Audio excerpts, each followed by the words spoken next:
La huella que no desaparece. Al final de esta historia quedará claro por qué nunca se encontró el cuerpo del predador y por qué algunas desapariciones siguen ocurriendo en silencio. La pregunta es simple pero aterradora. ¿Vive todavía entre nosotros? La ciudad duerme bajo luces artificiales que apenas perforan la oscuridad. Las calles húmedas reflejan un cielo sin estrellas. Todo parece vigilado, controlado, seguro. Sin embargo, existen huecos, espacios donde el miedo no grita, solo espera. Allí comenzaron las ausencias. Personas violentas, humilladoras, individuos que parecían intocables. Uno a uno, desaparecieron sin dejar rastro, sin sangre, sin lucha, solo vacío. Mucho antes de recibir un nombre, el predador era apenas una sombra. A finales del siglo XIX, en una ciudad industrial ahogada por humo y miseria, algo observaba desde abajo. No hay actas de nacimiento, solo rumores escritos en diarios rotos. Desde el principio, aprendió a mirar y a recordar.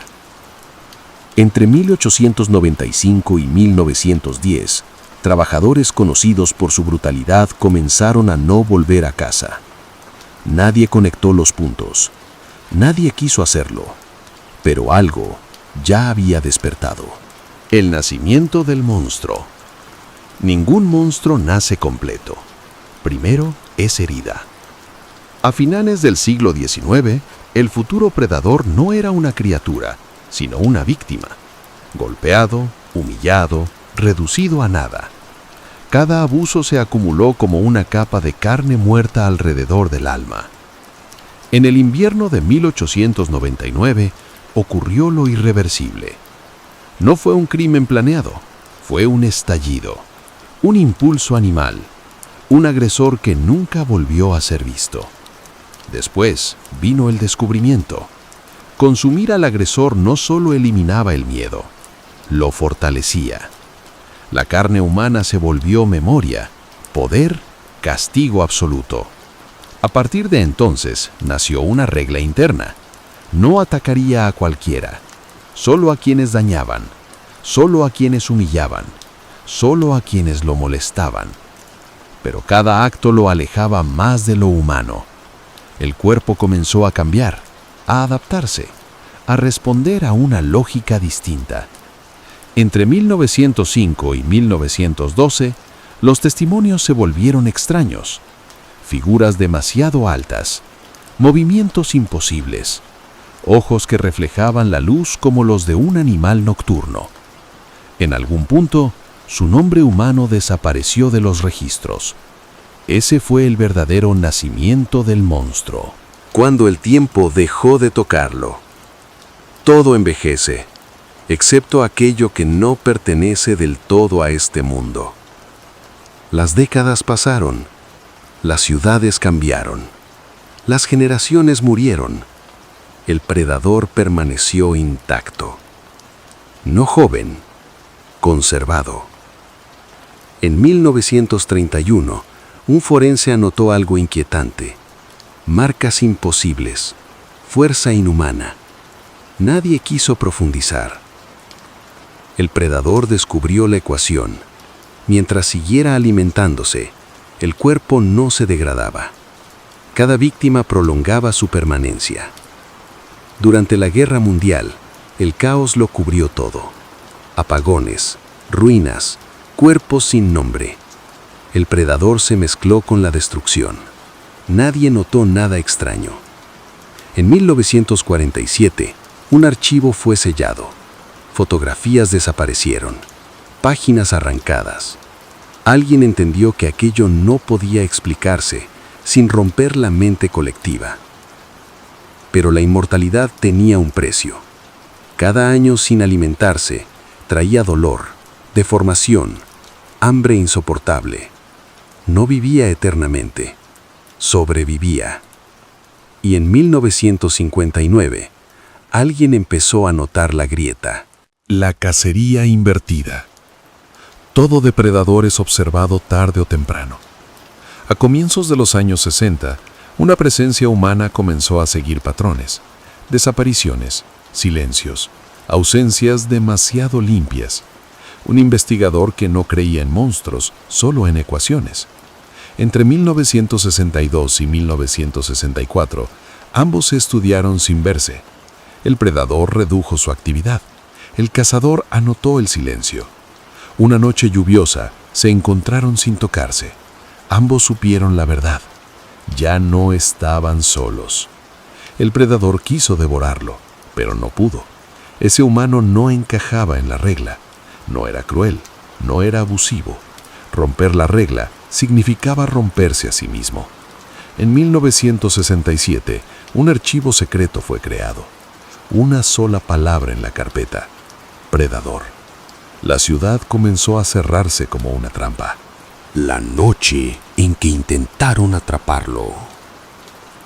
En el invierno de 1970, intentaron lo imposible. No buscaban arrestar a un hombre, buscaban encerrar algo que no entendían. Usaron a un abusador como cebo. Sabían que el predador no resistiría. Lo que no entendieron fue que él también sabía que lo esperaban.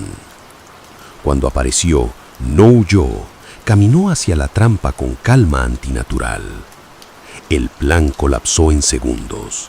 Luces fallaron, comunicaciones se cortaron. No fue violencia inmediata, fue presencia. Estar cerca de él bastó para quebrar la voluntad humana. Acorralado, el predador rompió su regla por primera vez. Se alimentó de alguien que no lo había molestado directamente. Ese acto lo salvó y lo condenó. Al amanecer, una orden sin firmas selló todo. El evento fue borrado, los sobrevivientes reubicados. Esa noche, el predador abandonó la ciudad. No derrotado, perfeccionado. El mundo moderno, nuevas presas. A finales del siglo XX, el predador regresó. Las ciudades eran distintas: cámaras, multitudes, anonimato digital. Aprendió rápido. La invisibilidad ahora era cotidiana. El siglo XXI trajo nuevas formas de crueldad: acosadores invisibles, abusos protegidos por sistemas lentos. El predador eligió nuevos objetivos. Pero algo había cambiado. La carne moderna era distinta, menos nutritiva, necesitaba consumir más. Las desapariciones comenzaron a circular en foros, videos borrosos, teorías. El mito regresó. Y por primera vez, el predador no se ocultó del todo. En una grabación breve, una silueta miró directamente a la cámara. Sabía que lo observaban y no le importó. Cuando el castigo se volvió placer. Toda criatura pierde su código antes de perder el control. Las cacerías se volvieron frecuentes. El exceso apareció. El castigo se transformó en excusa. Ya no todos eran culpables claros. Bastaba una molestia mínima. Por primera vez en más de un siglo, el cuerpo comenzó a fallar. El equilibrio se rompía. Los medios hablaron, los rumores crecieron. La palabra predador apareció y fue borrada. En medio del caos, el predador sintió algo nuevo: cansancio. La eternidad pesaba sin propósito. Intentó detenerse, caminó noches enteras sin atacar, pero el hambre acumulada se volvió insoportable. En un edificio abandonado, tomó una decisión irreversible: el rostro que ahora te observa. El final ocurrió lejos de testigos. El predador intentó morir dejando de alimentarse. Forzó al cuerpo a colapsar. Pero el hambre no murió, evolucionó. Comprendió que no podía desaparecer, solo transformarse. El cuerpo mudó, rasgos suavizados, presencia diluida. El monstruo no se fue, se camufló. El edificio ardió días después. No hubo restos. El escenario fue borrado. Desde entonces, las desapariciones continúan, pero son menos, más limpias, más selectivas. El predador ya no vive en los márgenes, vive entre la gente común. Trabaja, observa, espera. No ataca a cualquiera, solo a quienes humillan, solo a quienes dañan, solo a quienes se creen impunes.